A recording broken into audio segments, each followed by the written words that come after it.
Israel ప్రధాని Netanyahu సంచలన ప్రకటన చేశారు. ప్రస్తుతం అవినీతి ఆరోపణలు ఎదుర్కొంటున్న ఆయన తనకు క్షమాభిక్ష ప్రసాదించాలని కోరుతూ అధ్యక్షుడు ఐజాక్ హర్టాగ్కు అధికారికంగా విజ్ఞప్తి చేశారు. క్షమాభిక్ష కోసం ఆయన రాష్ట్రపతి కార్యాలయం న్యాయ విభాగానికి తన అభ్యర్థనను సమర్పించారు. నాపై విచారణ విషయంలో దేశం ముక్కలుగా విడిపోయిందని నెతన్యాహు గుర్తు చేశారు. క్షమాభిక్ష ప్రసాదిస్తే దేశ ఐక్యత పునరుద్ధరణకు తోడ్పడతానని తెలిపారు.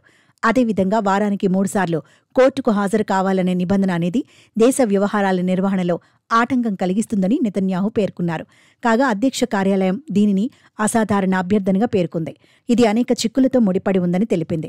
ఇక నెతన్యాహు 3 వేరువేరు కేసుల్లో మోసం, నమ్మకద్రోహం, లంచాలు స్వీకరించడం వంటి అభియోగాలు ఎదుర్కొంటున్నారు.